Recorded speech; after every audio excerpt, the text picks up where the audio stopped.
Salut, j'espère que tout le monde se porte bien et que voilà, vous passez un très très beau dimanche en compagnie de votre famille ou de vos familles respectives. Alors comme vous le savez, souvent je partage des vidéos, je partage ma connaissance, je partage mon expérience et loin de moi l'idée de vouloir donner des leçons, très sincèrement. Je ne suis pas donneur de leçons, je partage tout simplement mon expérience parce qu'à mon sens, le partage est multiplicateur. Je l'ai dit, je le redis, j'aime le dire. Et puisqu'en Afrique on est pauvre, puisqu'on va partager l'expérience, on sera riche en expérience. Il s'agira maintenant de le mettre en pratique. D'accord? Alors aujourd'hui, je voulais qu'on parle de l'entrepreneur. C'est qui un entrepreneur? Quelles sont ses qualités? Quels sont ses défauts? Qu'est-ce qu'il ne devrait pas justement mettre en avant? Quels sont ses outils? D'accord? Et je vais essayer d'expliquer en tout cas 7 points que moi j'applique, que j'essaie de mettre en exergue et qui me réussissent. Alors pour commencer, il faut dire qu'il y a également un mot qui revient très très souvent, le mot coach. Très jeune, je pensais que coach c'était entraîneur sportif en tout cas. Oui, le coach a mal joué, il ne devait pas mettre le joueur. Vous ne direz pas le contraire. Chacun pensait que coach voulait dire un entraîneur. Donc de l'anglicisme, ça a quitté la langue donc anglaise pour venir s'insérer dans le quotidien des francophones. Coach. Alors, aujourd'hui, ce n'est pas le mot coach qui nous intéresse, c'est le mot entrepreneur. Selon une étude d'Ernest Young, Ernest Young dit que on n'est pas entrepreneur, on le devient. D'accord? D'autres études disent que, justement, les 3 quarts des entrepreneurs viennent de familles entrepreneurs. D'accord? Alors, pour ceux qui ne savent pas, ou bien il y en a qui le savent, il y en a qui ne le savent pas, à 9 ans, mon papa voulait que j'aille au Prytanée militaire Charles Tchoréré de Saint-Louis. Saint-Louis, c'est au nord du Sénégal, pour ceux qui ne sont pas sénégalais. À 9 ans. D'accord? Alors, je répondis à mon papa que moi, je ne voulais pas aller là-bas. Je voulais être chef d'entreprise. À 9 ans. D'accord? C'est un peu pour expliquer que, nécessairement, l'entrepreneur, ce sont peut-être des aptitudes, ou bien en tout cas un amour, ou quelque chose qui vous pousse vers ça. Mais je pense sincèrement que tout le monde peut être entrepreneur. Tout le monde est en fait entrepreneur. Cependant, il s'agit de le vouloir, de vouloir bien être entrepreneur, de ne pas rester salarié ou bien de ne pas rester dans les organisations, mais d'être entrepreneur et d'entreprendre. Alors, d'aucuns veulent ça, d'aucuns ne le veulent pas. Mais comme j'ai dit, c'est à la portée de tout le monde. Alors, il faut comprendre que le mot entrepreneur a beaucoup évolué également. Dans les années 90, dans mon entendement, 80-90, dans mon entendement, un entrepreneur c'était un chef de chantier. D'accord? Un monsieur qui pilotait la construction de bâtiments, comme chef d'œuvre, par exemple. Et donc, progressivement, nous nous rendons compte que dans les années 2000, cette terminologie-là a changé.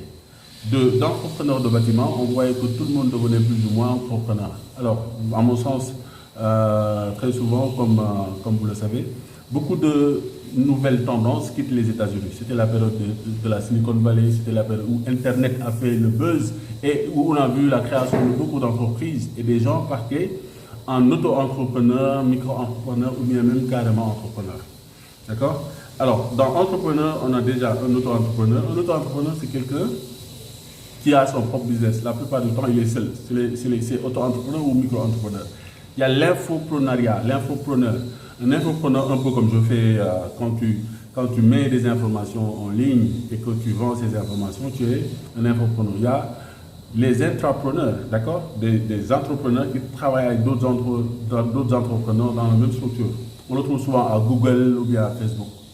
Donc, c'est un mot aujourd'hui qui a beaucoup évolué et, à mon sens, 7 caractéristiques ou outils ou qualités doivent être dans le bagage, en tout cas, d'un bon entrepreneur.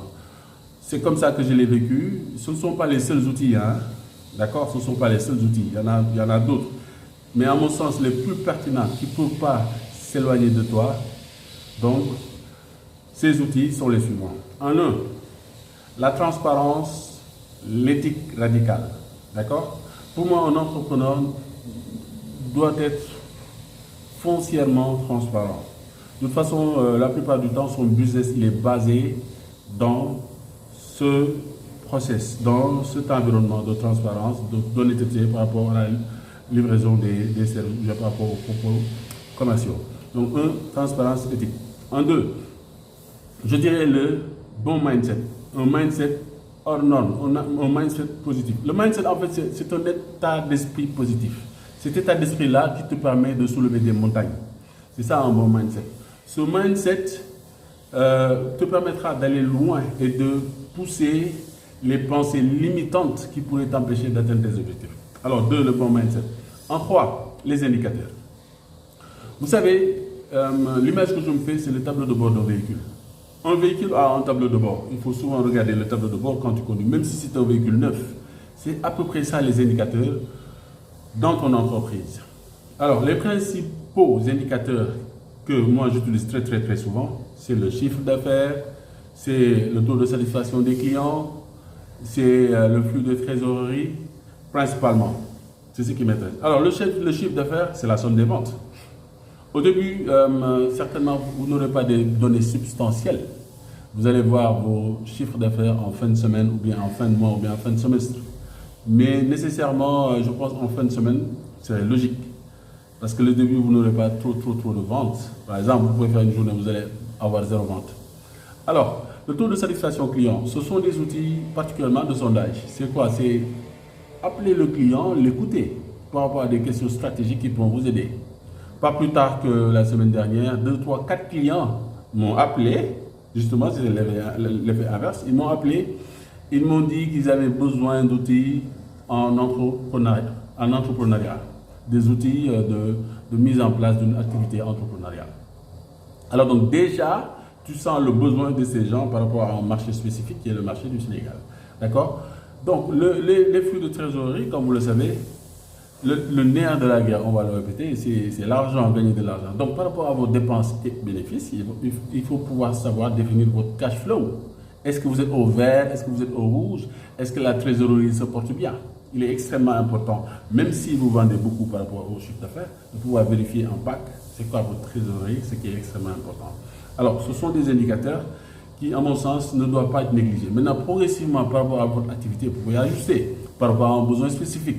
Écoute client, le ROI, d'accord, les taux en tout cas de traitement, par exemple, de réclamation, ainsi de suite par rapport à, donc, ton activité, les indicateurs ne seront pas statiques. Donc, on a parlé donc de la transparence, on a parlé du mindset, on a parlé de tes indicateurs qu'il faut connaître. Alors, pour redire les indicateurs, vous savez, ces indicateurs-là, ce n'est pas comme des mathématiques pures et dures. Au début, vous pouvez en avoir peur, mais ce n'est pas ça en fait. C'est des soustractions, des additions. Pas, je ne dirais pas que c'est facile, non, il faut juste s'habituer à ça, progressivement. Donc, faisez ça, il faut le faire de façon incrémentale. Donc, prendre de petites informations progressivement que vous allez donc maîtriser au fil de l'eau. À mon sens, il faut juste 3 mois au maximum, si vous êtes vraiment lent. Alors, on va parler donc en 4 du client. Oui. Le client, un bon entrepreneur doit parler à son client, doit écouter son client, doit avoir un focus sur son client. D'accord? Alors, il n'est pas dit que vous n'allez pas regarder vos concurrents. Non, vous pouvez jeter un œil, pas les imiter forcément. Mais ce qui vous intéresse, c'est ce que pensent vos clients de vos produits. C'est quoi leurs besoins? Ça, c'est à mon sens, c'est extrêmement stratégique. Vous ne pouvez pas le négliger. Et il y a plusieurs outils et donc opérations de mesure ou en tout cas de sondage qui pourraient te permettre de comprendre effectivement c'est quoi les besoins, les attentes, l'acte d'achat de ton client. Alors, l'élément suivant qu'on pourrait mettre en avant par rapport aux qualités ou outils d'un entrepreneur, c'est justement, il faut être bien entouré. Bien entouré par rapport à ton activité, mais aussi, il faut te mettre en collaboration, si on peut dire ainsi, collaboration, ou bien en tout cas, ne reste pas isolé. Contacte très souvent d'autres entrepreneurs comme toi qui font la même activité ou bien même des activités différentes qui pourraient t'enrichir et te permettre toi aussi de faire partie d'un groupe. Il est extrêmement important de ne pas être isolé. Alors, le 6e élément dont je voudrais vraiment que l'on parle, c'est justement ta formation. Ta formation doit être continue parce que, comme vous le savez, le disruptif est actuellement présent. Dans le monde que nous vivons actuellement, les choses vont tellement vite qu'il faut se mettre à jour par rapport à ton activité, par rapport à d'autres activités. Et donc, il est clairement important de pouvoir comprendre, anticiper et de continuer à se former. Formez-vous les gars, c'est fondamental. Tu ne peux pas dire oui, tu es entrepreneur ou bien tu es salarié, maintenant tu es tranquille, tu ne vas plus te former, tu te trompes. Les meilleurs entrepreneurs au monde se forment tous les jours. Alors, le septième et dernier élément qu'on va voir, c'est je cherche de quoi aller de l'avant. Mais tu oublies très souvent une chose, tes employés. Tes employés sont ta première ressource. Il n'y a rien de plus important que tes employés. Au début, tu seras seul, mais progressivement, tu vas devoir travailler avec 1, 2, 3, 4 personnes. C'est le plus grand mal que je te souhaite. Donc, n'oublie pas, ta première ressource, c'est tes employés. C'est ce que je voulais partager avec vous aujourd'hui. Donc, je peux le résumer. Donc, pense à la transparence et à l'éthique en tant que bon entrepreneur. Pense au mindset. Pense également à tes clients.